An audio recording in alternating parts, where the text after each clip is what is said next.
AI가 코드를 짜주는 시대가 왔는데, 그럼 개발자는 이제 뭘 해야 할까요? 어쩌면 그 해답의 실마리가 될지도 모를 최신 유행어, 스펙 주도 개발에 대해 오늘 한번 제대로 알아보겠습니다. 혹시 최근에 스펙 주도 개발, 줄여서 SDD라는 말 들어보셨어요? 이게 도대체 무슨 뜻인지 궁금하셨다면 정말 잘 찾아오셨습니다. 자, 그럼 한번 시작해 볼까요? 이게 그냥 말로만 떠도는 개념인지, 아니면 실제 개발 도구들 안에서는 어떻게 돌아가고 있는지 지금부터 한번 제대로 들여다보겠습니다. SDD 그렇게 복잡한 건 아니고요. 핵심은 아주 간단합니다. 코드를 짜기 전에 스펙이라는 문서를 먼저 만드는 거예요. 바로 이 문서가 사람과 AI 모두에게 딱 기준점이 되어주는 일종의 단 하나의 진실이 되는 거죠. 이게 그냥 문서 먼저 쓰자에서 끝나는 게 아니라 생각보다 훨씬 큰 변화를 이야기하는 걸 수도 있어요. 보세요, GitHub는 심지어 이렇게까지 말합니다. 소프트웨어를 유지보수한다는 건 이제 스펙을 발전시키는 일이다. 코드는 그냥 따라오는 결과물이라는 거죠. 엄청난 관점의 전환이죠. 테슬레이라는 다른 툴도 마찬가지예요. 코드가 아니라 스펙이 핵심 결과물이다. 딱 잘라 말하죠. 그러니까 작업의 무게중심이 코드에서 스펙 문서로 완전히 옮겨가는 그림을 그리고 있는 겁니다. 자, 여기서 진짜 재밌는 게 뭐냐면요. 이 SDST라는 게 이거다 하고 딱 정해진 한 가지 방법론이 아니라는 거예요. 보시는 것처럼 얼마나 깊게 빠져들 거냐에 따라서 여러 레벨이 있는 일종의 스펙트럼 같은 개념입니다.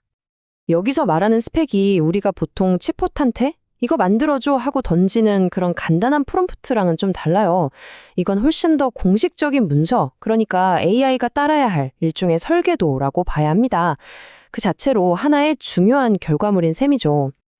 자, 이론은 이쯤 하고 그럼 이게 실제로는 어떻게 쓰이고 있을까요?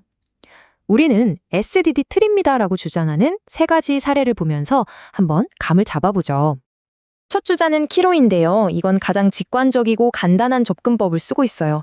요구사항 정하고, 디자인하고, 실제 작업으로 쪼개고 이렇게 딱 정해진 3단계 흐름을 따라가게 만들었더라고요. 그러니까 기능 하나 만드는 전체 과정을 아주 체계적으로 관리해주는 거죠. 다음은 GitHub의 스펙킷인데 이건 좀 더 복잡하고 정교합니다. 프로젝트의 대원칙을 담은 헌법 같은 파일을 먼저 만들어요. 그리고 앞으로 만드는 모든 코드는 이 헌법을 지켜야 하는 거죠. 훨씬 더 체계적인 걸 넘어서 좀 엄격한 접근법이라고 할 수 있겠네요. 마지막 테슬은 이 중에서 가장 야심이 커요. 아예 개발자가 코드를 직접 건드리지 않고 오직 스펙 파일만 수정하는 미래를 상상하고 있거든요. 실제로 이 툴이 만들어낸 코드에는 이 파일은 절대 수정하지 마세요라는 주석이 떡하니 붙어 있습니다. 자, 이 표를 보시면 딱 감이 오시죠? 다들 SDD라는 똑같은 모자를 쓰고 있긴 한데 막상 들여다보면 생각하는 방향이나 깊이가 제각각이라는 겁니다. 그런데 말이죠. 제가 이 툴들을 직접 써보니까 머릿속에 몇 가지 물음표가 딱 뜨더라고요. 이게 진짜 현실에서 쓸모가 있을까? 하는 그런 질문들이요. 첫 번째 질문은 이거예요. 모든 크기의 문제에 똑같은 워크플로우를 적용하는 게 과연 맞을까요? 예를 들어 볼게요. 키로로 정말 간단한 버그 하나를 고치는데 사용자 스토리를 4개나 만들고 거기에 딸린 인수 조건이 무려 16개가 생성되는 거예요. 이건 닭 잡는데 소 잡는 칼 쓰는 격 아닌가요? 솔직히 너무 과하다 싶었죠. 그러다 보니 이런 생각도 들었습니다.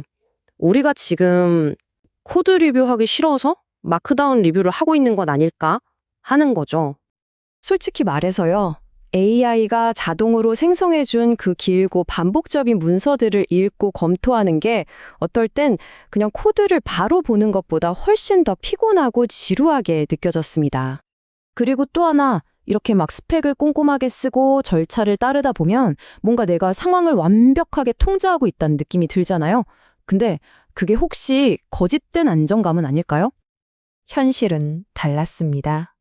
아무리 스펙에 자세히 적어놔도 AI 에이전트가 제 말을 그냥 무시해버리거나 이미 있는 코드를 또 만드는 경우가 있더라고요. 결국 이 모든 절차가 무용지물이 될 수도 있다는 거죠. 혹시 예전에 모델 주도 개발, MDD라고 기억하시는 분 계실까요?